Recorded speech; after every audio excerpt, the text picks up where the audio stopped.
Um, Recording.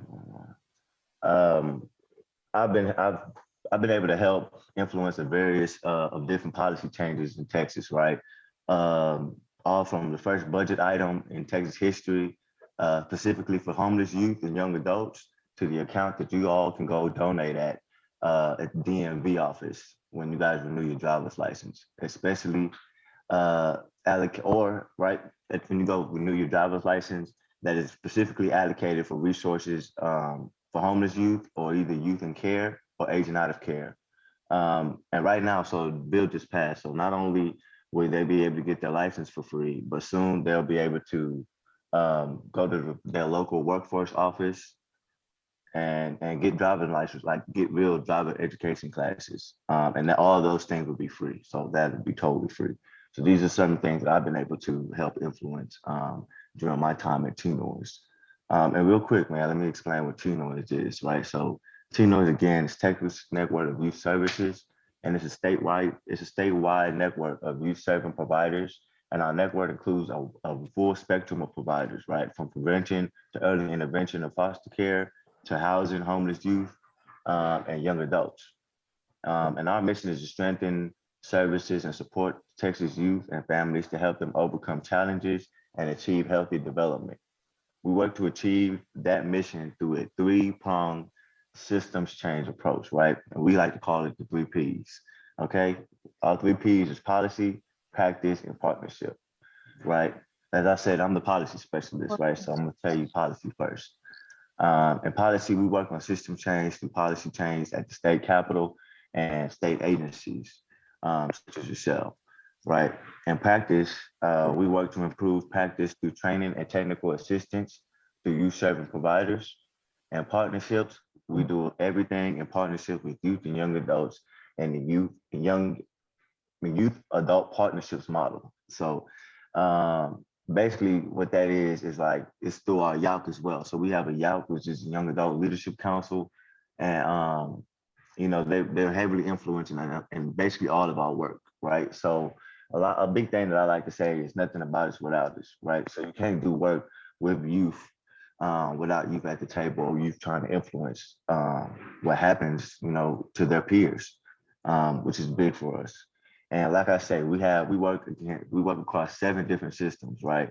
And those 7 different systems are child welfare, housing, health, justice, victim services, education, and workforce. So yeah, we do a lot, long story short. And real quick before I get into the meat and bones of the conversation, excuse me, before I get into the meat and bones of the conversation, I just wanted to flag something for everyone that usually isn't brought to light, right? A lot of us usually say foster care when we're speaking about the system that youth go to when they get taken away from their guardians, right? But not all youth end up in foster care. Some of us go to group homes, RTCs, emergency shelters, and from these experiences, we don't consider ourselves to be in what everyone else refers to be as foster care. And the reason being is because we were never able to be in a foster home or experience having a foster family, right? Um, and so again, moving on to where you guys had me here today, right? To speak about CWAP. And for those who don't know, CWAP is short for Children Without Placement. And this is in CPS. So CPS is Child Protective Services. And basically what's going on is like children in CPS care sleeping in state, well, they were sleeping in state offices. And it's been all over the news over the past year, right? I've been in some of those stories as well. But children sleeping in state offices is not new, right? I've aged out of care about 8 years ago, right? And I first slept in a state office when I was about 6 or 7 years old.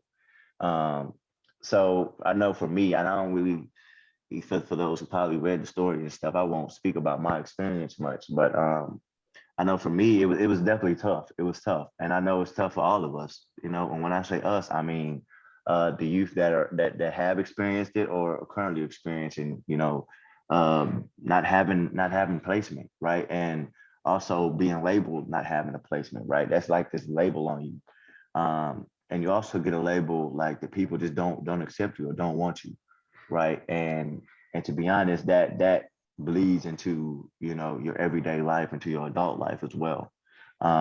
It became a point where in my life, you know, I felt like, you know, I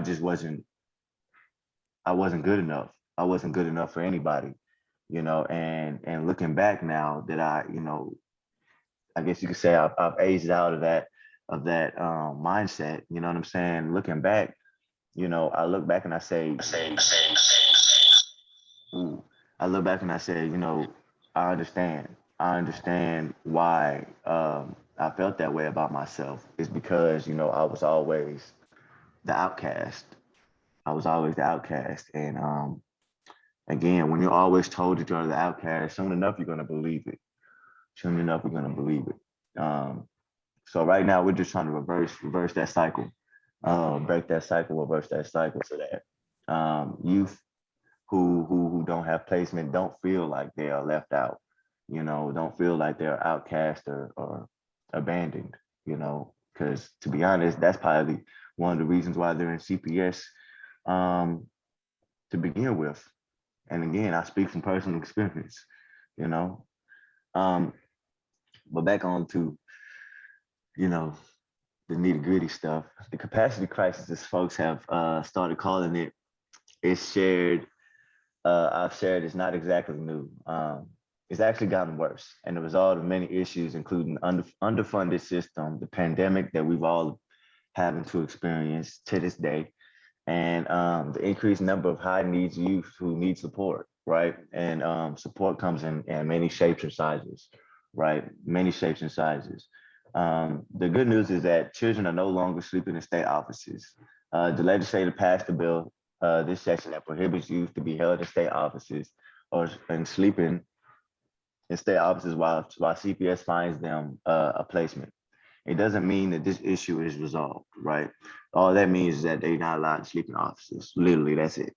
You know, they still don't have appropriate placements, right? So right now, you know, youth are in hotel rooms, literally in hotel rooms, Airbnbs, or unused facilities that are staffed by caseworkers, right? Unused facilities that are being donated by whoever can donate a facility, literally.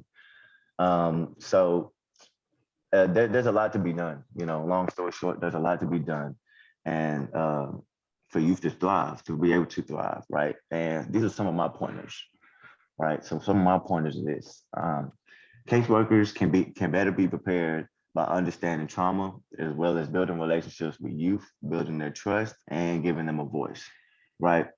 So for me, I've been blessed to do trainings with DFPS in the past, helping them prevent runaways, right? So what I'm working on now is kind of revamping that training, and what we're going to do is probably partner with DFPS to help prevent CWAP, you know, and really what that is just reinvesting in the relationships of youth, right? Youth and the providers that work with them. Um, Second, the state needs to invest in building capacity to serve the highest needs youth in our systems and make sure that youth can transition out into less restrictive settings like foster family homes. You know, invest in families so that we are not separating families and putting them in CPS care in the first place, right? So invest in families that maybe just need, you know, a little counseling or um, you know, drug abuse class or something like that. You know, there's definitely ways to prevent uh, CPS involvement to begin with. I do not know. I do know that the solution, right? So we do know that the solution is not criminalizing youth for their trauma response. And let me take the time to speak on that real quick, because when we speak about trauma response, right? Trauma response can come again in many shapes and sizes, just like the resources and the love can come in many shapes and sizes. So does that trauma response, right? So some people, and again, I speak from personal experience. You know, I may speak well and maybe able to dress good now, but when I was younger, you know, my trauma response was very out loud. You know, I would cuss a lot or flip tables or something like that. And instead of somebody sitting me down and saying, "Yo, what do you need? Like, what's wrong? Talk to me." You know, they would just ship me off to another placement and put another label on me and say, oh, he's a crazy one, or he's this or he's that, you know. Let's up his level, you know, instead of having just, I didn't have anybody there to sit down and just say, hey man, I care for you. You know, I care for you. Um, so really understanding those trauma responses and not criminalizing the youth for those trauma responses. Also not criminalizing the trauma response when they are without placement, sitting in new placements and with new caseworkers, right? I make a joke about it sometimes when I speak. You know, it's like I realized that, you know, 90 days was equal to 3 months because I knew that every 90 days I would have to be shipped to a new placement, right? So eventually you realize that, hey, 90 days equal to 3 months, you know. And it became traumatizing, but for me, I kind of made a joke about it so that it doesn't bother me. But just think about, that's just me, you know. Just think about the youth that don't make a joke about it, and it really bothers them having to, you know, move so much and transition so much, even with caseworkers. And mind you, now these caseworkers are supposed to be the guardian, you know, and people can train caseworkers like they change clothes, you know. So keeping that in mind, not criminalizing the trauma responses, um, a facility and the placement and breaking down, right? So again, I speak best from personal experience. You know, when I was about 16, my placement was being shut down for embezzlement. And at that time, I was focused on trying to graduate if I could graduate, and knowing that my placement was going to close down, I was going to have to move again, and lose all my credits, right? All of these things I'm thinking about every day, right? So now this is affecting me in school. I don't even want to do school anymore, right? Because I'm knowing that my placement is going to close down, you know. And the way I found out my placement was going to close down, it wasn't like they told us or anything like that. I just so happened to be in ISS, and I was reading with ISS in school suspension, right? So I just so happened to be reading the newspaper, and they had it in the newspaper, right? They had it in the newspaper that my placement was going to close down, but they couldn't even tell us, the people that were living in the placement, you know. So all of that stuff is very, very triggering and very not trustworthy. Long story short, the juvenile the juvenile and criminal justice systems are definitely not solutions for system failure. You know. And last but not least, for you guys, right? So all of CASA volunteers, it takes CASA volunteers like all of you to advocate and support for the youth, talking to them, learning from them, right? So just talk, being yourself, and allowing them to be themselves, you know, learning from them, you know, learning from their experiences, learning from you know their imagination, right? Really, like giving them space to really uh, be free in the mind and be free within themselves, uh, so that they need a placement and helping them advocate for best placements for them, right? So allowing them the space to be themselves gives you time, and it allows you to really understand, you know, this youth that you work with, right? And care for, right? So that on the back end, you know how to advocate best for them when it comes to placements. You know that, hey, maybe this placement may not be good for my youth because, you know, they like to be outside a lot. And in this placement, they're not really allowing too much outside time. You know, I think an hour of outside time needs to be a little bit more outside time for my youth, at least. I don't know. I know they like to be outside. You know, it gives you that space and that comfort, that know that you can advocate for your youth without a shadow of a doubt. Again, I want to say thank you guys for allowing me to be here and speak to you. But I'm happy to answer any questions. Awesome. Thank you so much for sharing that with us. I actually have one.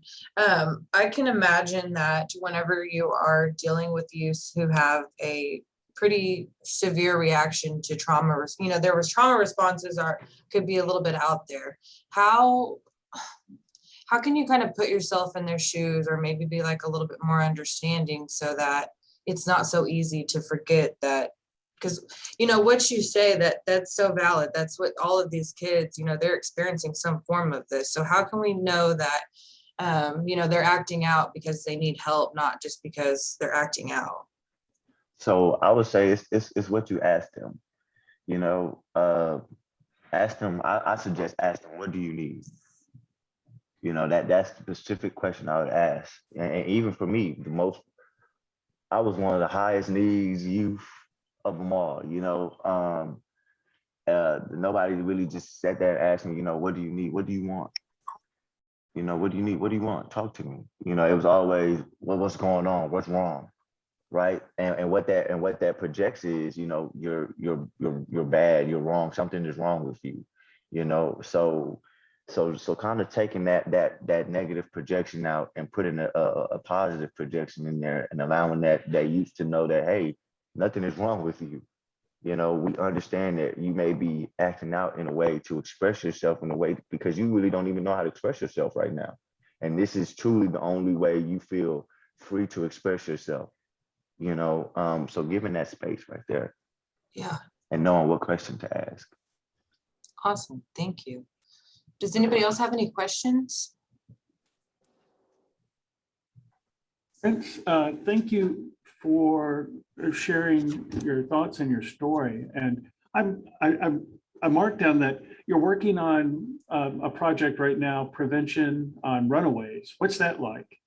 Yeah, so the project's called Building Alliances, and the prevention of runaways was the last project that we was able to work on and partner with DFPS on. So basically, what it was long story short, we were trying to prevent the runaways. So this one that is I'm actually working on now, I'm actually creating will be preventing CWAP, and Okay. basically educating service providers on what do they need to know to keep youth inside of their placement, you know, so that they don't feel the need to refuse placement or run away so that they end up in CWAP, you know, kind of is that really prevention aspect so that CWAP is really not, there's no more CWAP, you know what I'm saying? That's what Yeah. we're really focused on.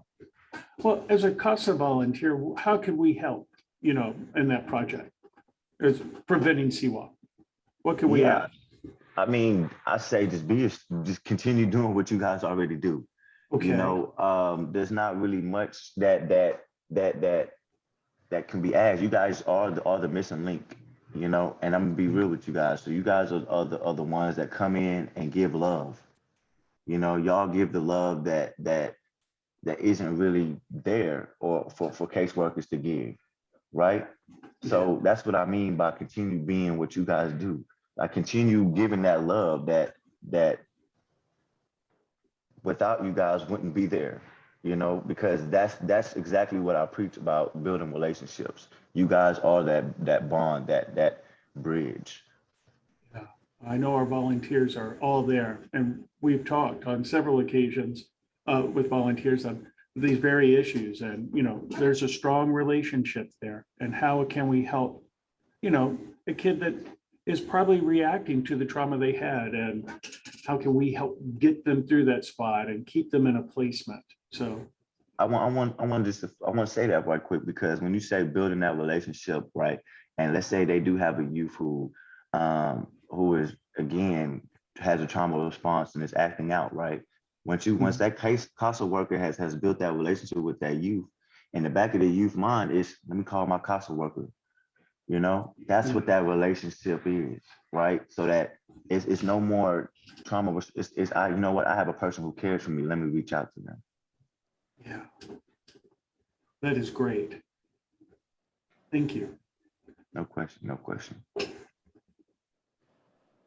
That reminds me, we had a new volunteer training last night for some new volunteers that are going to be joining us. And one of the new volunteers, I don't think she's on right now, but she works at the juvie. And she said that one of the best things she had to hear was that the kids would say, I can't wait to tell my CASA about that, or I'm calling my CASA as soon as I get in there. And so she said that kind of really helped her like go forward and knew she wanted to be a CASA because she saw those kids that they said that, and it was really something to her. That's how serious the impact is. And I really wanted to put a flag on that. Yeah, I see we have a question in the chat too.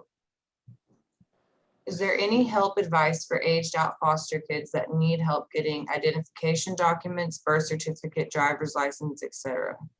It's a great question. Yes. So so I believe it's up to age 26. And again, that's one of the bills that I was speaking about. They actually can get all those documents for free. They would just have to like connect with so really with you guys, and you guys can connect with us. So TNOYS, and I can get you guys the information, offline, but we can definitely connect you with the resources to where you can get definitely everything you just named right here, the birth certificate, driver's license, and then some, all for free. It's just really just a matter of paperwork and going through the right, organizations, but that's why we're here. We're that connector. So I would definitely reach out to me, and I would forward you the person who can help you with that. Even driver's education. Yep. So driver's education was the last one that just got approved.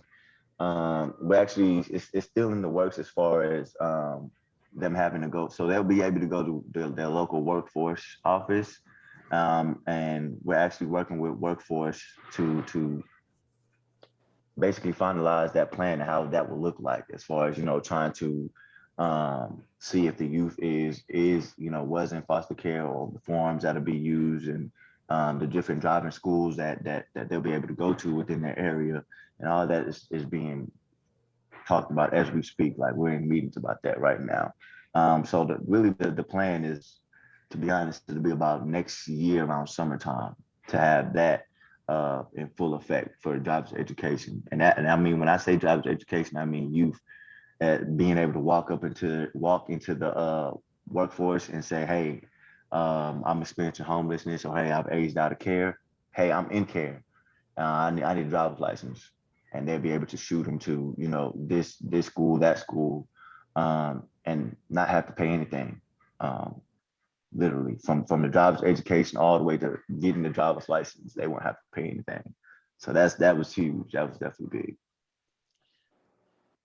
This is Joy, and I guess I have a dumb question about it. Why do we have kids aging out of care and CPS not get these papers and these documents for them before they age out? Hey, that's their job.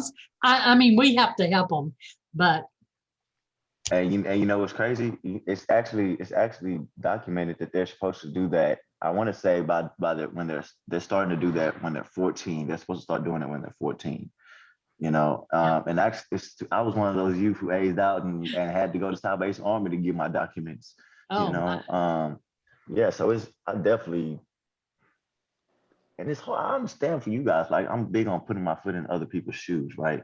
So when I put my foot in like you guys' shoes, I step back and be like, yo, y'all are asking us to do everything and then some, and then do y'all job for you. You know what I'm saying? Because it's really in statute. It's in statute that they're supposed to do it. Maybe that's another task us CASAs have to take on when they turn maybe 16 or so, is start pushing the caseworkers. Not even 16, 14.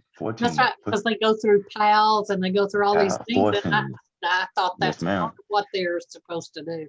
And it is. Trust me. When I say it's in statute, it's in statute. So. Okay, just another battle for us to fight then, huh? Thank you. No question. Sorry, Miss Joy.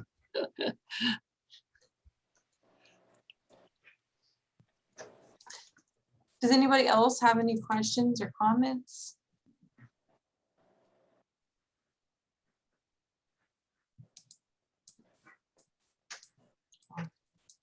Well, thank you so much. I am going to share Prince's contact information, and so that we can get with him about all of those good documents and everything like that.